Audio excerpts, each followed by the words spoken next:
زیادہ وضاحتیں اور زیادہ باتیں اکثر انسان کو قریب نہیں بلکہ دور کر دیتی ہیں۔ جب کسی سے صلح کرنی ہو تو پرانی باتیں کبھی نہ دہراؤ۔ دنیا میں سب سے زیادہ ہمدرد اس شخص کے ہوتے ہیں جو خود دوسروں سے ہمدردی کا برتاؤ کرتا ہے۔ یادداشت ایک ایسی چابی ہے جو ماضی کے نہیں بلکہ مستقبل کے دروازے کھولتی ہے۔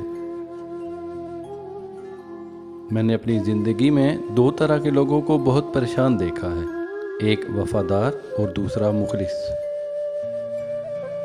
قربانیاں دیے بغیر آپ کبھی کچھ بہتر حاصل نہیں کر سکتے۔ اپنی تمام پریشانیوں کو اپنی جیب میں رکھیں، لیکن اس بات کا خیال رکھیں کہ جیب میں سوراخ موجود ہو۔ تھوڑا سا علم دنیا کی سب سے خطرناک چیز ہے۔ ایسا کام کرنے سے گریز کریں جسے کرنے کے بعد آپ کو شرمندگی اٹھانی پڑے۔ کسی پر طنز کرنا آپ کی سخت دلی اور بدتمیزی کو ظاہر کرتا ہے۔ جب انسان بے پرواہ ہو جائے تو حماقت، بے چینی اور مصائب شروع ہو جاتے ہیں۔ کبھی بھی اپنی کسی بات سے پیچھے نہ ہٹیں، کیونکہ ایسا کرنے سے آپ لوگوں میں اپنا اعتماد کم کر دیتے ہیں۔ یاد رکھیں، لوگ آپ کے لباس سے ہی آپ کی شخصیت کا اندازہ لگاتے ہیں۔ اگر آپ معاشرے میں خوشی سے رہنا چاہتے ہیں تو آپ کو بہت سی ایسی چیزیں سیکھنی ہوں گی جو آپ پہلے سے نہیں جانتے۔ اپنے آپ میں وہ تبدیلی لاؤ جو آپ دنیا میں دیکھنا چاہتے ہو۔ محبت کے معاملے میں ہم سب یکساں طور پر بے وقوف ہیں۔ بہادری یہ ہے کہ مصیبت کے وقت صبر سے کام لیا جائے۔ دوسروں کی کامیابیوں سے حسد کریں، خود محنت کر کے اسے حاصل کریں۔ تعلیم آدمی کو کسی دوسرے کا غلام بننے سے روکتی ہے۔ جو خود اچھے کام نہ کر سکتا ہو، وہ دوسروں کے اچھے کاموں پر بھی خوشی محسوس نہیں کرتا۔ خاموشی آپ کو وہ پھل دیتی ہے جس سے انسان کی شخصیت بڑھتی ہے۔ غیر ضروری تنقید وہ تلوار ہے جو سب سے پہلے خوبصورت تعلقات کا سر قلم کرتی ہے۔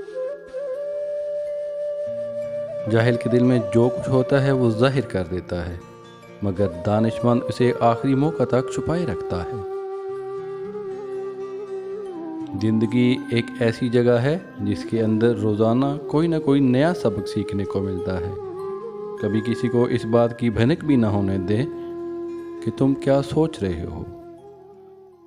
بچے کے لیے سب سے اچھی جگہ ماں کا دل ہے، ہاں بچے کی عمر کتنی ہی کیوں نہ ہو۔ ان لوگوں کی باتوں پر دھیان مت دو جو دوسروں کے خلاف اپنے دل میں حسد رکھتے ہیں۔ جس انسان کو غصہ بہت دیر سے آتا ہے وہ ایک عقل مند انسان ہے۔ جو انسان صحیح اور غلط کے درمیان فرق نہیں کر سکتا وہ اکثر اپنے فیصلوں میں غلط ہوتا ہے۔ خواہش وہ بے چینی ہے جو انسان اپنے اندر کسی بھی چیز کو حاصل نہ کر پانے پر محسوس کرتا ہے۔ بدگمانی ایک ایسا زہر ہے جس سے انسان خود ہی زخمی ہوتا ہے۔ تم جو دیتے ہو وہ تم نہیں دیتے، بلکہ تمہیں تو دینے کی توفیق بھی تمہیں دینے والا دیتا ہے۔ اپنے آپ کو چھوٹا نہ سمجھو، تم بے خودی کے عالم میں خود ایک کائنات ہو۔ عقل کا فیصلہ جذبات کے فیصلے سے بہتر ہوتا ہے۔ جو آج مفت کی نصیحت کو قبول نہیں کرتا، کل اسے مہنگے داموں افسوس خریدنا پڑے گا۔ اللہ پر گمان نہیں، یقین رکھو تمہیں بہتر نہیں بہترین ملے گا۔ کبھی کبھی تعلقات قصور سے نہیں، ذہنی فطور سے خراب ہو جاتے ہیں۔ جو جتنی توجہ کا مالک ہو اس کو اتنی ہی اہمیت دو، کیونکہ کمزور لوگوں کا حد سے زیادہ خیال رکھو گے تو اپنی ہی اہمیت کو کھو دو گے۔ تم اپنا مستقبل تو نہیں بدل سکتے، لیکن تم اپنے عادات رکھتے ہو۔ اور تمہاری عادت ہی تمہارا مستقبل بدل دیں گی۔ جہاں صرف جہالت ہی خوش رکھ سکتی ہو، وہاں عقل مند ہونا بے وقوفی ہے۔ اختلافات پر صبر کرنا اور دوسروں کو برداشت کرنا ہی اخلاق ہے۔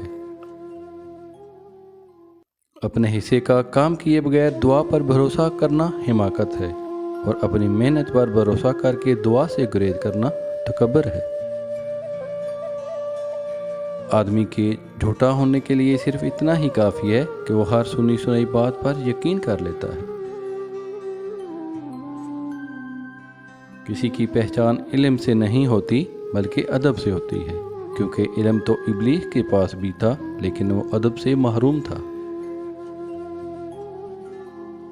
جاہلوں کا طریقہ یہ ہے کہ جب ان کے سامنے دلیل پیش کی جائے تو وہ دلیل کو نہیں مانتے بلکہ لڑنا شروع کر دیتے۔ مغرب کے وقت سورج کی شعاعیں سرخ ہو جاتی ہیں، جنات اور ابلیس کی طاقت عروج پر ہوتی ہے۔ سب کام چھوڑ کر پہلے مغرب کی نماز ادا کرنی چاہیے۔ اس وقت سونے والوں کی کم اولاد ہوتی ہے یا ہوتی ہی نہیں، اور اگر ہو جائے تو نافرمان ہوتی ہے۔